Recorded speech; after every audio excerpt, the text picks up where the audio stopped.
बोलिए सच्चिदानंद भगवान की जय हो।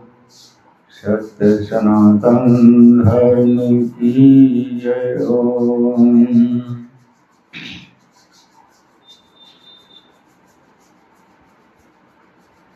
वेद शास्त्र पुराण और तत्वदर्शी महापुरुष और भगवान का बताया हुआ जो मार्ग है वो यह कहता है कि ईश्वर का स्मरण करते हुए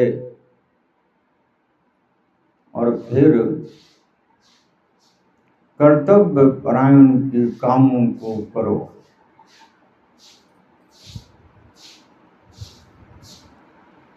ईश्वर का स्मरण और कर्म प्रधान ये शरीर है, इसलिए कर्तव्य परायण के कर्मों को करो। ऐसा करने से यह जीव सदा सुखी रहेगा और जो ये दुख भोग रहा है 84 लाख योनियों में सबसे बड़ा जो दुख है वो जन्म और मृत्यु का दुख हुआ करता है। सबसे बड़ा दुख मृत्यु का और सबसे बड़ा दुख जन्म का होता है। अगर भगवान का स्मरण करते हुए कर्तव्य परायण के कर्मों को करता रहेगा तो मृत्यु को ये जीव प्राप्त नहीं होगा। जब मृत्यु को प्राप्त नहीं होगा तो जन्म भी नहीं होगा। तो इस जीव को जगह कहाँ मिलती है? सीधा भगवान के चरणों में। जो लोग कर्तव्य परायणता को भूल जाते हैं वो भी अधूरे हैं और जो लोग भगवान को भूल जाते हैं वो भी अधूरे हैं। पूर्ण वही है जो पूर्णता के चरणों में सदा मन को लगाए तो मार्ग हर तरफ का अपने आप खुलता है। यह जो मार्ग है इस पे चलने के लिए कठिनाई तो कोई भी नहीं है, क्योंकि जब भगवान का स्मरण करोगे और कर्तव्य परायण के कर्मों को जब करने लगोगे तो हर कार्य तुम्हारा सुलभ हो जाएगा। ये भगवान के स्मरण में शक्ति होती है। कहीं पर से कोई भी कठिनाई नहीं इस जीव को प्राप्त होती है, लेकिन करता नहीं है। करता क्यों नहीं है?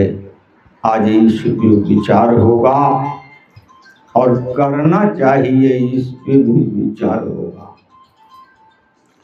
करता इसलिए नहीं है कि इसका स्वभाव बना हुआ है भगवान से दूर रहने का।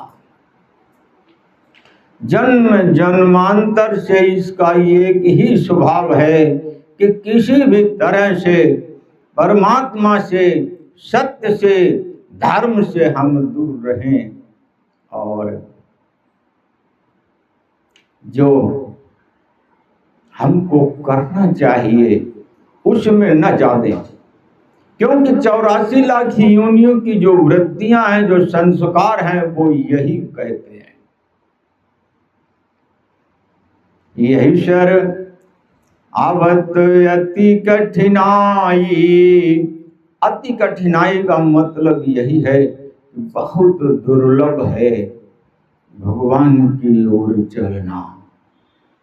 लेकिन जब भगवान कृपा कर देते हैं और उसको ये जीव मान ले तो फिर कठिनाई सब भगवान ही अपने ऊपर ले लेते हैं और इसका मार्ग खोल देते हैं।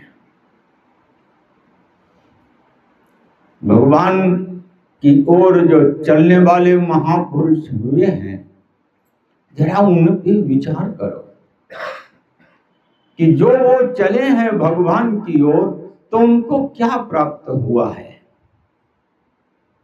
कितना सुख।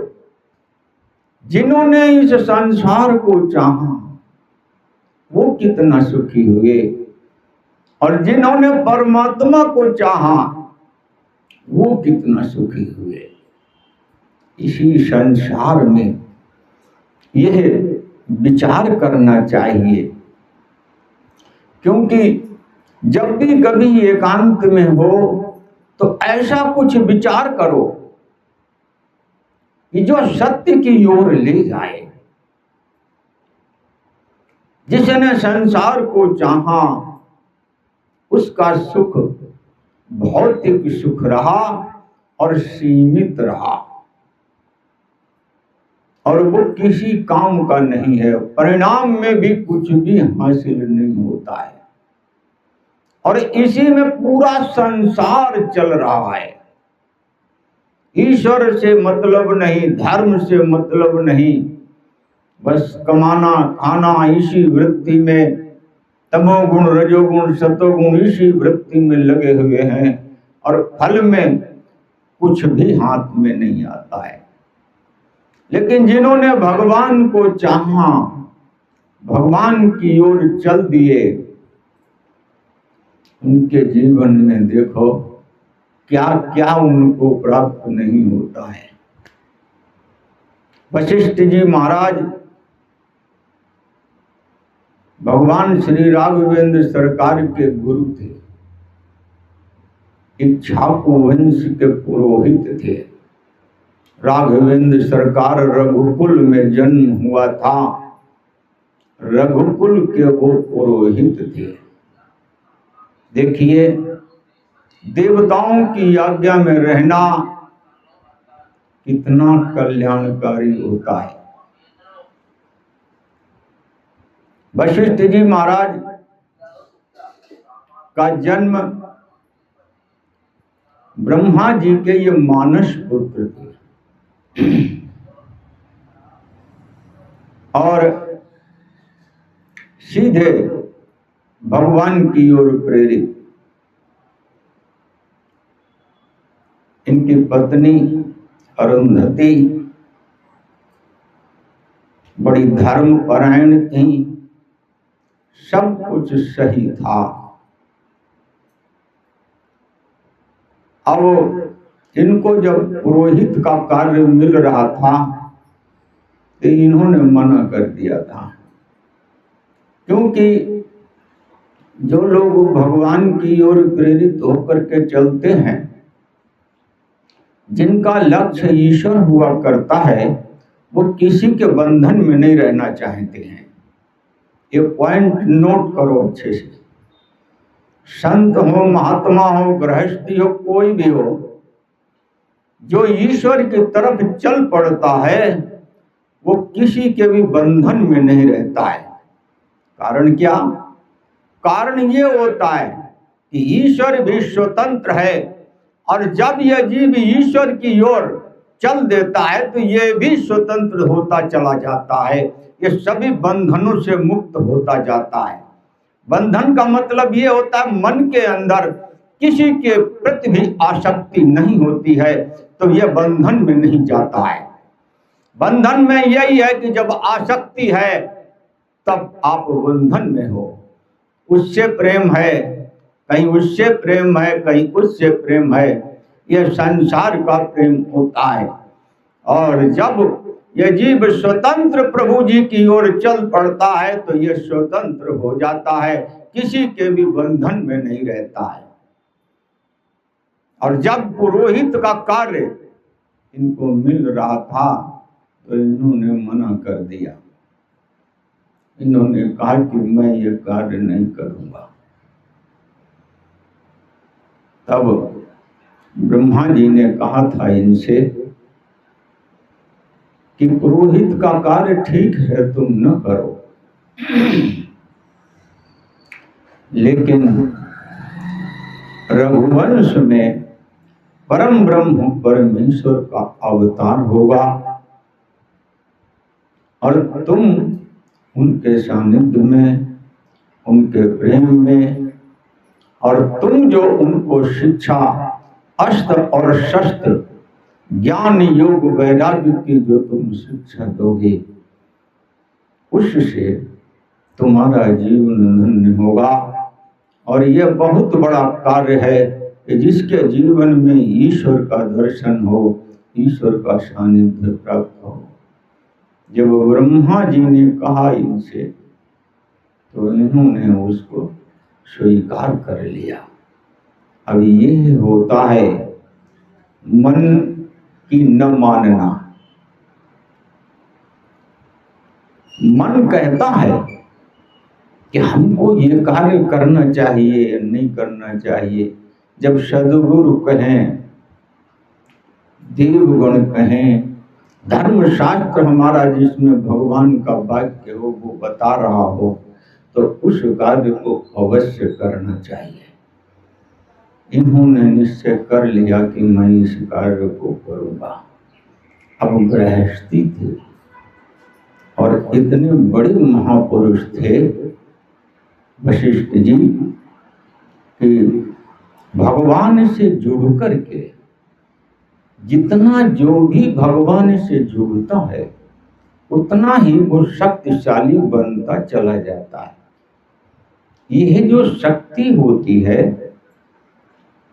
यह भगवान से ही प्राप्त होती है और ये सब असीम होता है।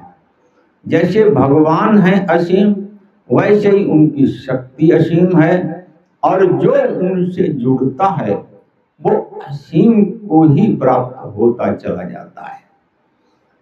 जितना जिसने, जैसे नियम के पक्के जगदीश्वर को अपने नियम से चलते देखा। जैसे भगवान का जो प्राकट्य होता है तो जिस समय पर होना है उनका प्राकट्य ठीक उसी समय पर होगा, और जिस क्षेत्र में होना है, जिस जगह पे होना, वो भी निश्चित होती है। और जब उनको जाना होता है तो जाने का भी समय सब कुछ निश्चित होता है। और जो उनकी जो लीलाएं होती हैं, उनके जीवन का जो मार्गदर्शन होता है वो भी सत्यनिष्ठ होता है, किसी के प्रलोभन में नहीं होता है। जैसे नियम के पक्के जगदीश्वर को अपने नियम से चलते देखा। अपने नियम पर ही वो चलते हैं, अपने नियम को कहीं नहीं बदलते हैं। भगवान का ये नियम होता है, जब तक बांसुरी बजाए खूब बजाई, जब शस्त्र उठाया तो पूरा शस्त्र उठाया, बांसुरी से कोई मतलब नहीं रह गया। यह होता है नियम। जिस कार्य को करने आए हैं उसी समय पर उतने ही समय में उसको पूर्ण करना है। और ज्ञान तप जितना जिसका उतना ही फल देते देखा। भगवान की ओर जितना जिसने तप किया और जितना जिसको ज्ञान प्राप्त हुआ उतना ही फल मिलता है, न ज्यादा और न कम।